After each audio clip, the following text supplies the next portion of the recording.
Bismillahirrahmanirrahim. Assalamualaikum. Semoga kita baik-baik saja dan semoga kita masuk surga. Amin. Sahabat Abdullah bin Abbas sang penerjemah Al-Quran. Beliau adalah Abdullah bin Abbas bin Abdul Muthalib bin Hashim Abul Abbas, sepupu Rasulullah Sallallahu Alaihi Wasallam.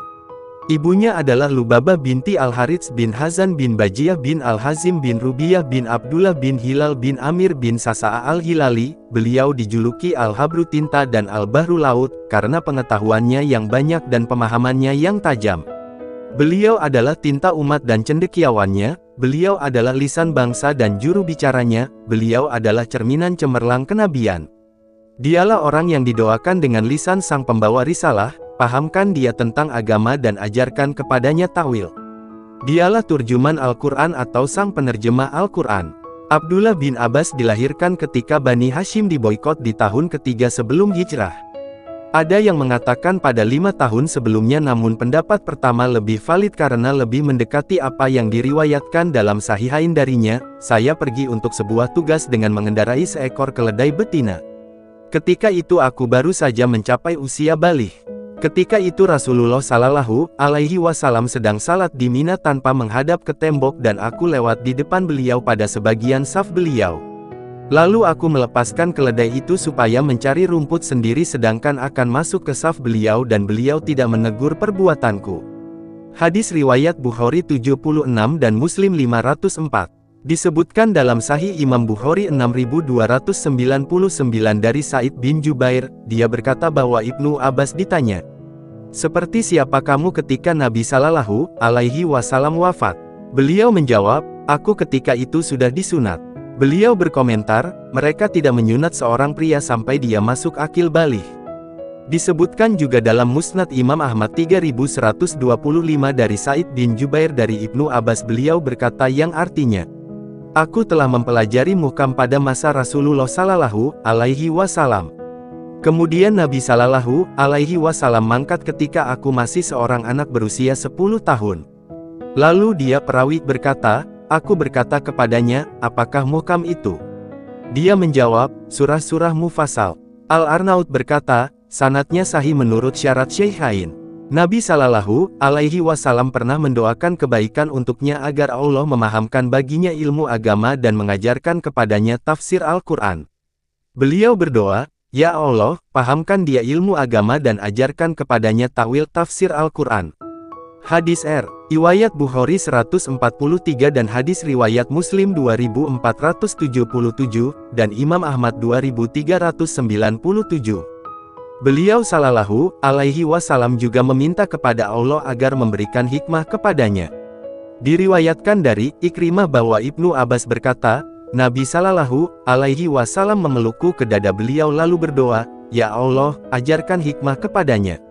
Hikmah adalah kebenaran tanpa nubuat.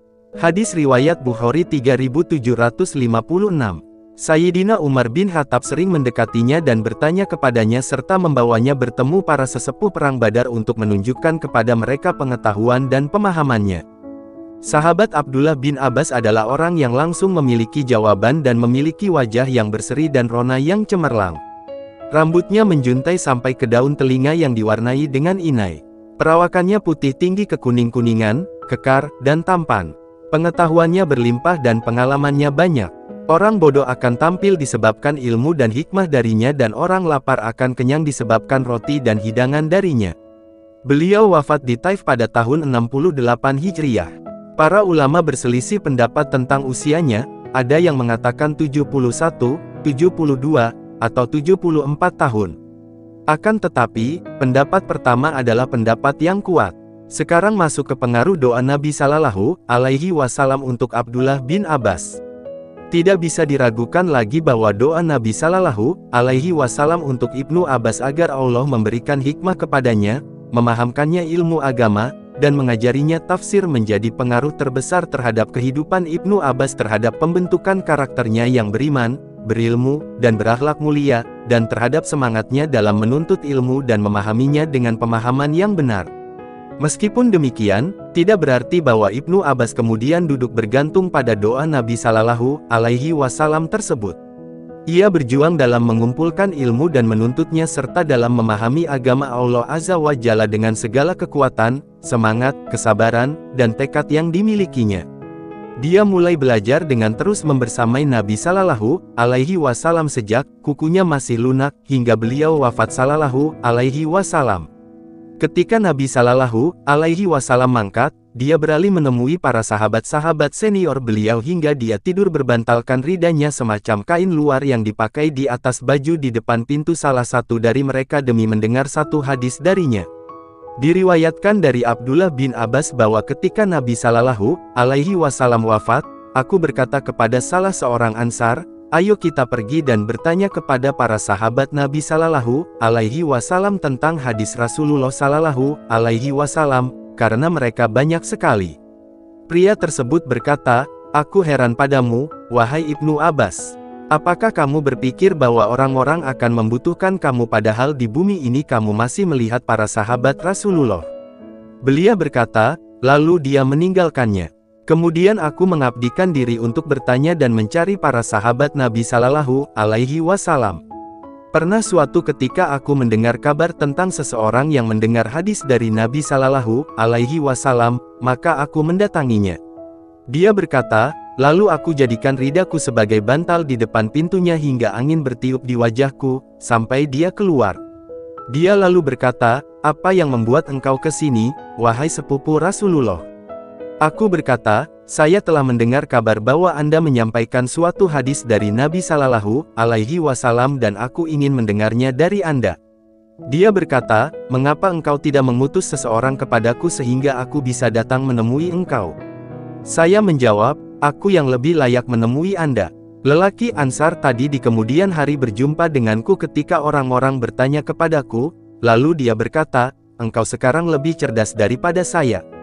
Kisah ini diriwayatkan oleh Imam Ahmad dalam Fadail As-Sahabah, dan Ad-Darimi 590, dan Al-Hakim dalam Al-Mustadrak 363, dan dia berkata bahwa riwayat ini sahih menurut ketentuan Bukhari dan bahwa ini merupakan landasan hukum untuk mencari hadis dan menghormati orang yang menyampaikan hadis. Hal ini disepakati oleh Az-Zahabi. Oleh karena itu, apabila Ibnu Abbas ditanya, bagaimana Anda memperoleh ilmu ini?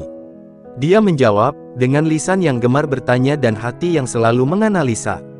Hal ini diriwayatkan oleh Imam Ahmad dalam Fadail As-Sahabah dan Al-Baihaqi dalam Al-Madkhal ila As-Sunan Al-Kubra 427. Dengan ini berarti bahwa doa Rasulullah Sallallahu Alaihi Wasallam untuk Ibnu Abbas telah terkabul. Allah telah menganugerahkan kepadanya hikmah, yakni kebenaran, kesempurnaan dalam melakukan sesuatu, dan ketepatan dalam menempatkan sesuatu. Allah telah memberinya keilmuan dan pemahaman tentang ilmu agama dan mengajarinya tafsir Al-Quran dan takwilnya, hingga dia menjadi turjuman Al-Quran, penerjemah Al-Quran dan habru al-ummah, tinta umat. Tidak diragukan lagi bahwa seseorang yang dikaruniai ilmu, pemahaman, dan hikmah, maka hal itu akan mempengaruhi seluruh hidupnya, keimanannya, ibadahnya, rasa takutnya, akhlaknya, karakternya, kecerdasannya, kebijaksanaannya, kemuliaannya, dan ketepatan analisanya. Itulah sebabnya Sayyidina Umar mengajak Ibnu Abbas masuk bersama para tetua perang Badar dan berkonsultasi dengannya dan bertanya kepadanya di hadapan mereka untuk menunjukkan kepada mereka keilmuan, hikmah, dan pemahamannya tentang agama. Diriwayatkan dari Sa'id bin Jubair bahwa Ibnu Abbas berkata, Umar biasa mengajak aku masuk bersama para tetua perang Badar. Kemudian salah satu dari mereka ada yang berkata, mengapa Anda membawa masuk anak ini bergabung dengan kami padahal kami juga memiliki anak-anak seperti dia? Maka dia berkata, dia adalah salah satu dari orang-orang yang telah kalian ketahui. Ibnu Abbas berkisah, suatu hari, Umar mengundang mereka dan juga mengundangku hadir mereka. Ibnu Abbas berkata, aku pikir bahwa dia mengundangku pada hari itu adalah untuk menunjukkan apa yang aku miliki kepada mereka. Sayyidina Umar berkata, apa pendapat kalian tentang ayat yang artinya, apabila telah datang pertolongan Allah dan kemenangan, dan engkau melihat manusia berbondong-bondong masuk agama Allah, hingga akhir ayat surah An-Nasr. Sebagian dari mereka berkata, kita diperintahkan untuk memuji Allah dan meminta ampunannya ketika kita menang dan menaklukkan musuh. Sebagian lainnya berkata, kami tidak tahu. Sebagian lainnya ada yang tidak mengatakan apapun. Lalu dia berkata kepadaku, "Wahai Ibnu Abbas, apakah demikian pendapatmu?" Aku berkata, "Tidak." Beliau lantas bertanya, "Jadi, apa pendapatmu?" Aku berkata, "Ini adalah tentang ajal Rasulullah Sallallahu Alaihi Wasallam yang Allah kabarkan kepada beliau Sallallahu Alaihi Wasallam. Apabila telah datang pertolongan Allah dan kemenangan, yakni Fatu Makkah, maka itu adalah tanda dekatnya ajalmu, maka bertasbihlah engkau dengan memuji Tuhanmu dan mohonlah ampunan kepadanya, karena sesungguhnya Dia Maha Penerima Tobat." Quran Surah An-Nasr. Sayyidina Umar berkata, "Aku juga tidak tahu kecuali seperti apa yang kamu tahu." Hadiah riwayat Bukhari 4294. Diriwayatkan dari Aus bahwa dia berkata, "Demi Allah, aku tidak pernah melihat orang yang lebih mengagungkan hukum-hukum Allah yang suci melebihi Ibnu Abbas. Demi Allah, ketika aku menyebut namanya dan berkehendak untuk menangis, pastilah aku bisa menangis."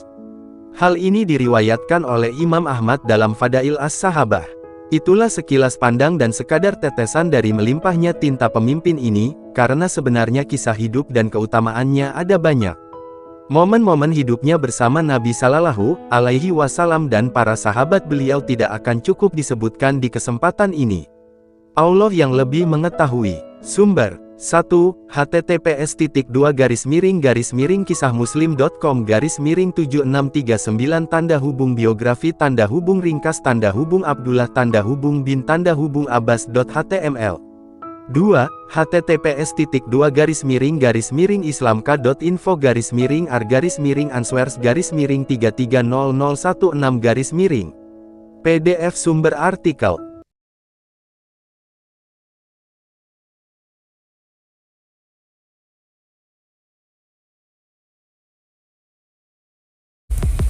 Terima kasih banyak. Mohon maaf jika ada salah. Semoga kita masuk surga.